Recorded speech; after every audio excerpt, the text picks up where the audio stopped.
Hey everybody, Marie Bartholdi joined by Simon Goertzen, and we are here to talk about Saproling spawning, going deep here in Dominaria draft. And this, of course, is named after a deck that was really popular in Innistrad, spider spawning. So can you tell me just broad view, what was that deck trying to do, and how does this deck try to mimic it?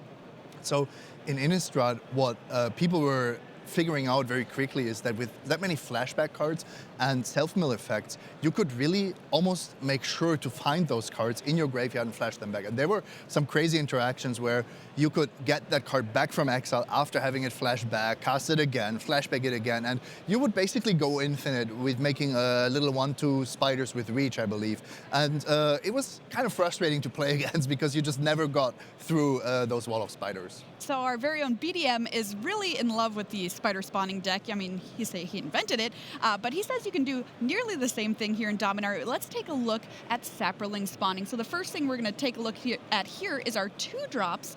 And you know, within this, Simon, we're also just talking about a really good black-green deck as well. Talk a little bit about these cards. Yes, let's start with the Saproling synergy. Sporkron Thalid is the lord of the archetype. It's better or worse depending on how your deck is looking like, but it's really scary to play against this card, especially if they have multiple of them. Yeah, we just saw this come down and swing for a win. Really, really powerful. My favorite card, Fungal Plots.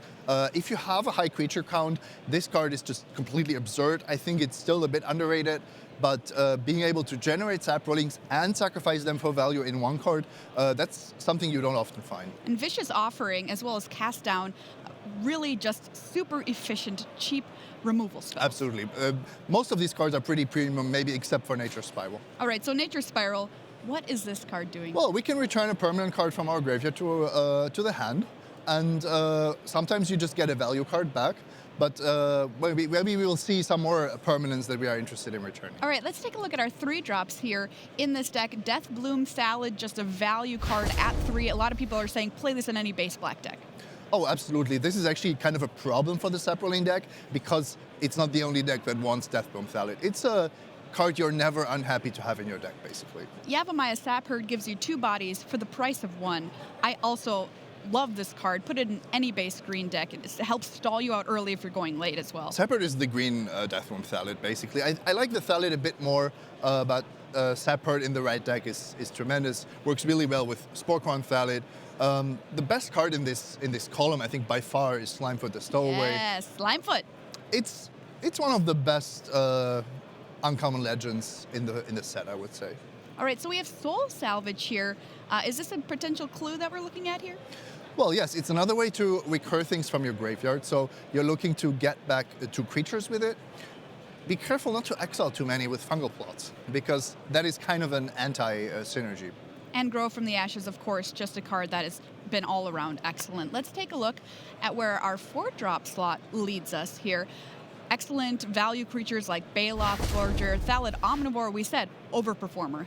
Oh, Thalid Omnivore is so easy to underestimate, but then when it kills you out of nowhere, it's really, really scary. So the traditional Saproling deck or Thalid deck, I think would even want to have more omnivores than we see here. 1 is really on the low end. And of course, it synergizes so well with Slimefoot the Stowaway. Yeah, sometimes you don't have reach creatures against flyers, but you just gain so much life with these activated abilities that it doesn't even matter.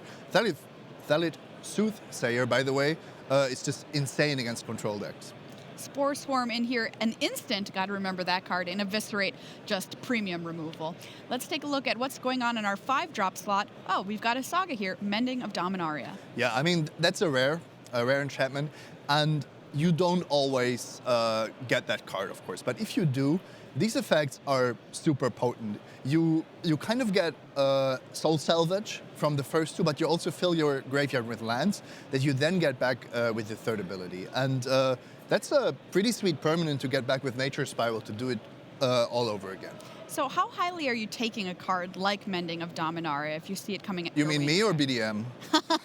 Let's give it BDM and then you. I think BDM takes it really highly because he loves these style of decks. I'm a bit more conservative. I want to know that it's really good in my deck before I pick it up. All right, and let's take a look at what's going on with our 6-mana slot.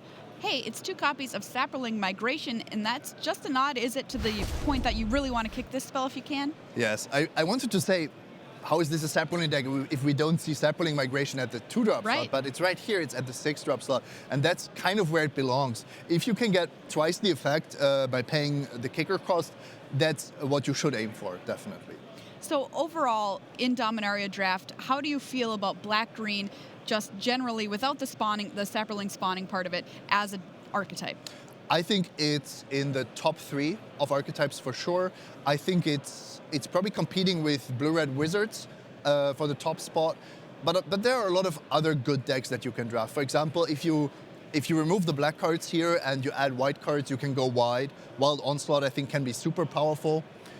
Wizards is strong. I would say this is tier 1 for sure, and depending on how the table shapes up, can be the best deck at the table. All right, so let's kind of widen out and think about why we named this deck Saproling Spawning. How are we mirroring Spider Spawning with what we've put together here? Of course, this is not the only game plan to make a lot of spiders. But what you are basically doing is you have these sap herds. And of course, a lot of ways to gain value from the Saprolings. And then, because they are creatures, you will get them back with Soul Salvage and the Mending of Dominaria, and your opponent will just never be able to get through on the ground. Maybe you're even beating them down. You can chump attack with Saprolings if you have a Slimefoot or a Thaler Omnivore easily. So just by having Nature Spiral, Soul Salvage, Mending of Dominaria, you're never running out of gas. So if we're sitting down to draft, or if we're drafting online or something like that, what cards should we take as signals that a deck like this, or just generally Saprolings, is open and we should make a move? Okay, so Slimefoot is definitely a huge signal, but you will not often see it. That is a card that doesn't come around second, third, fourth pick very often. What I'm looking out for is Thaler Omnivore. Okay, people might have taken an Eviscerate over it, but if Thaler Omnivores or Vicious Offerings are in the pack, I'm interested in going for Saprolings. And then in green, it's a bit more simple because the cards are a little more obvious. Sporecrown Thalid, Fungal Plots, and of course Saproling Migration. If you've watched some of Ben Stark's draft videos, great content by the way, he thinks Saproling Migration is the best green common, and he puts it to good use turn 2 or turn 6. And you love Kicker in this format. I think Kicker, well, I love Kicker in any format. How about Nature Spiral and Soul Salvage? Where are you at on these cards generally? High on Soul Salvage, not high on Nature Spiral. I mean, in the end, this is limited magic. You're often going to get back a creature, because creatures are what win you the games, what dominate combat, what put pressure on your opponents. Soul Salvage gets back 2 creatures, Nature Spiral, only 1 permanent. All right, there you go. Saproling Spawning, the deck. I have yet to kind of try this out. It's a BDM special. If you've tried it out at home, let us know in chat how it did for you. All right, more magic after this.